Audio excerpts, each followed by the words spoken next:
국가적 위기입니다. 이대로면 대한민국이라는 국가 자체가 사라질지도 모릅니다. 결국 윤석열 대통령이 국가 비상사태를 선언했습니다. 오늘도 구독, 좋아요와 함께 정치사수 시작해 보겠습니다.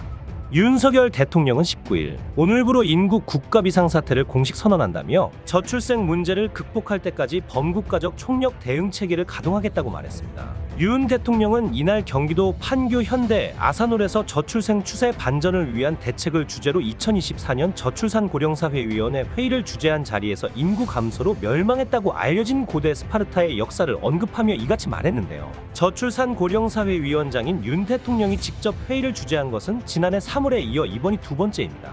윤 대통령은 지난달 9일 취임 2주년 기자회견 때 신설 방침을 밝힌 저출생대응기획부의 명칭을 인구전략기획부로 정하고 장관이 사회부총리를 맡아 저출생 고령사회 이민정책을 포함한 중장기 인구 전략을 수립하도록 하겠다고 밝혔습니다.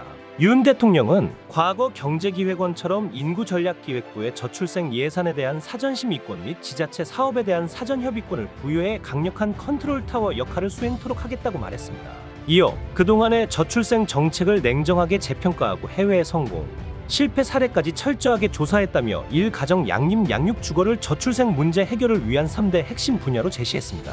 윤 대통령은 먼저 1가정 양립과 관련해 기업 규모, 고용 형태와 상관없이 누구나 일을 하면서 필요한 시기에 출산과 육아를 병행할 수 있도록 하겠다고 밝혔습니다. 이를 위해 현재 6.8%인 남성 육아휴직 사용률을 임기 내 50% 수준으로 높이고 육아휴직 급여도 첫 3개월은 월 250만 원으로 인상하기로 했습니다. 아울러 남성의 출산 휴가를 10일에서 20일로 확대하고 육아기 근로시간 단축이 가능한 자녀 연령을 8세에서 12세로 올리는 한편 2주씩 단기간 사용할 수 있는 육아휴직 제도를 새로 도입하기로 했습니다.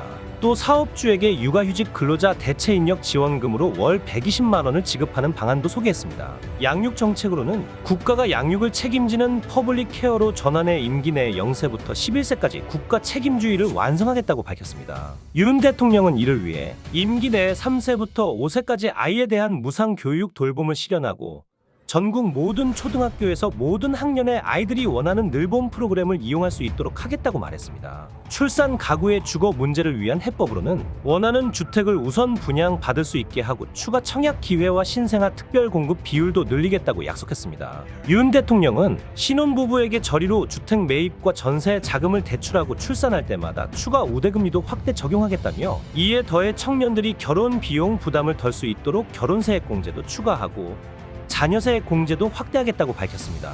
윤 대통령은 저출생 문제는 수도권 집중, 높은 불안과 경쟁 압력 등 사회 구조적, 문화적 요인이 복합적으로 얽혀있어 3대 핵심 분야에만 집중한다고 해결될 수 없는 난제라며 지역 균형 발전 정책과 고용, 연금, 교육, 의료 개혁을 포함한 구조 개혁도 흔들림 없이 추진해 나가겠다고 말했습니다. 이어 긴 호흡으로 저출생 문제를 근본적으로 해결하려면 결국 국민과 함께 해야 한다며 인구전략기획부가 조속히 출범할 수 있도록 국회에 협조를 당부했습니다. 갑자기 왜 민생을 신경 쓰는 척하는 걸까요? 이유가 있었습니다. 최근 국민권익위원회가 김건희의 명품 가방 수수 의혹에 대해 직무 관련성이 없다며 사건을 종결 처리한 것에 대한 질문에 권익위 결정에 동의하지 않는다는 응답은 59.2%인 반면 권익위 결정에 동의한다는 응답은 31.8%로 나타났습니다. 국민들 10명 중 6명은 권익위 결정이 잘못된다고 하는 건데 저는 이 결과도 부끄러워해야 한다고 봅니다. 아직도 국민 10명 중 3명이나 뭐가 잘못된지도 모른 채 그저 정부가 하는 대로 따라가고 있다는 겁니다. 야권에서도 민생에 체감될 수 있는 입법을 예고했습니다. 이재명 더불어민주당 대표는 19일 민주당 최고위원회의에서 단말기후통구조개선법 단통법 폐지를 천명했습니다. 이 대표는 회의 모두 발언을 통해 통신이 없으면 살 수 없는 시대가 됐다면서 그런데 가계통신비가 월 평균 13만 원에 육박한다고 합니다. 최근 고가의 통신기기 때문에 부담이 더 늘어났다고 말했습니다. 그는 하루가 멀다 하고 오르는 물가에 국민의 삶이 위협받고 국민의 인권이라고 할 수 있는 통신권이 사실상 침해받는 상황이 발생하고 있는데 삶의 필수 조건이 된 통신비 부담을 낮춰 국민 부담을 조금이라도 덜어드려야 한다고 강조했습니다. 이에 따라 이 대표는 그동안 논란이 많았던 단통법을 신속하게 폐지하도록 하겠다면서 단말기 시장을 정상화하고 경쟁을 통한 가격 인하로 그 혜택이 국민들에게 돌아가도록 폐지 법안을 신속히 마련하겠다고 다짐했습니다. 이어 박근혜 정부 단통법 시행 후 10년이 됐는데 온 국민이 피해를 봤다면서 통신비 경감 국가가 되기는커녕 비싼 단말기 때문에 온갖 부작용만 양산했다. 우리 민주당은 이용자 차별 불공정 행위를 규제하고 제조사와 이통사 간 담합을 막는 법을 곧 제출하겠다고 말했습니다. 또 그는 제가 알기로 윤석열 대통령이 지난 1월 민생토론회에서 단통법 폐지를 약속했는데 변한 게 하나도 없다면서 이 단통법 폐지에 대해 정부 여당도 말만 하는 게 아니라 적극 협조하셔서 국민들의 통신비 부담이 저감될 수 있도록 협조해 주길 당부드린다고 촉구했습니다. 여당과 야당이 하는 일이 매우 대조적입니다. 여당인 국민의힘은 여전히 당권 다툼에만 혈안이 되어 있습니다. 국민의힘이 당원투표 80%, 일반 국민 여론조사 20%로 새 당대표를 선출하는 전당대회 룰을 최종 확정지었습니다. 국민의힘은 19일 오후 제13차 전국위원회를 개최하고 ARS 투표를 실시했는데요. 안건으로는 전당대회에서 당대표 및 최고위원을 선출할 때 당원선거인단 투표를 80%, 여론조사를 20% 반영하도록 당원 당규를 개정하는 당원 개정안이 상정됐습니다.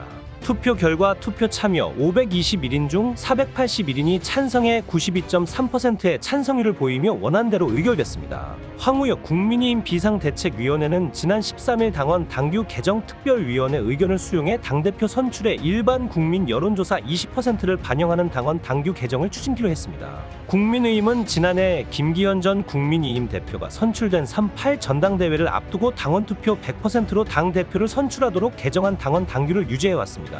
김민전 국민의힘 수석대변인은 13일 일반 국민 여론조사 20%를 반영하기로 한 배경에 대해 지난 전당대회에서 당원만 반영하다가 크게 움직이는 것도 제도 안정성을 무너뜨리는 것 아니냐는 얘기 있었다며 선거 패배 이후 개혁에 몸부림치는 것이 첫 번째 과제인데 마치 당원을 많이 반영한 것이 문제인 것처럼 해서는 안 된다는 생각이라고 밝혔습니다. 비대위는 전당대회 민심 반영 비율과 함께 논의돼 온 지도체제에 대해선 현행 단일 지도체제를 유지하기로 했습니다. 앞서 황 위원장은 당대표 선거에서 1위를 차지한 후보가 당대표를 맡고 2위가 수석 최고위원을 맡는 2인 지도체제 방식을 제안했지만 받아들여지지 않았습니다. 황 위원장은 이날 전국이 모두 발언해서 당무 운영의 안정적 환경을 만드는 승계 조항을 포함하잔 여러 안도 있었지만 시간적 관계로 심도 있는 논의를 못하고 끝난 게 아쉬움이 남는다며 제도적으로 보완되지는 못했지만 문제의식은 우리 모두 공감해서 이후에도 심도 깊게 논의해야 한다고 말했습니다. 그러면서 전국위를 기점으로 전당대회 일정이 본격적으로 가열차게 시작될 예정이라며 당원들의 관심이 뜨겁고 전 국민이 주목하고 있다는 걸 우리 모두 깊이 인식해야 한다고 했습니다. 이날 전당대회 개최를 위한 당대표 및 최고위원 경선 룰까지 확정 지으면서 국민의힘은 본격적인 당권 레이스 국면에 접어들게 됐습니다. 전당대회 출마가 유력시되는 한동훈 전 국민의힘 비상대책위원장은 여의도 대산빌딩의 선거 캠프용 사무실을 임차한 것으로 확인됐습니다. 친한동훈계로 분류되는 한 국민의힘 재선 의원은 이날 한 전 위원장의 선거 캠프 사무실을 임차했느냐는 질문에 계약했다고 답했습니다. 한 전 위원장이 선거 캠프 사무실을 차린 대산 빌딩은 과거 박근혜 전 대통령과 문재인 전 대통령이 대선 캠프를 차려 당선된 곳으로 정치권에선 선거 명당으로 불리는 곳인데요. 지난해 국민의힘 전당대회 때는 김기현 전 대표가 이곳에 캠프를 꾸렸고 이낙연 전 더불어민주당 대표도 2020년 이곳에 전당대회 캠프를 꾸리면서 당권을 거머쥐었습니다. 어차피 당대표는 한동훈 기류에 맞설 대항마로 손꼽히는 나경원 의원은 이르면 20일 출마를 선언할 것으로 보입니다.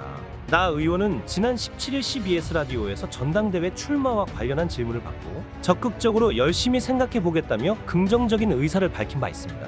나 의원은 전당대회에서 러닝메이트로 뛸 최고위원 후보를 물색하고 다른 당권 주자들의 움직임을 파악하며 막판 입장을 조율하는 것으로 알려졌습니다. 수도권에서 오선 고지에 오른 윤상현 국민의힘 의원도 출마를 결심한 것으로 전해졌습니다. 오늘 내용은 여기까지입니다. 유익하셨다면 구독과 좋아요 한 번씩 부탁드립니다. 대한민국이 바로 서는 그날까지 정치사수가 함께하겠습니다. 감사합니다.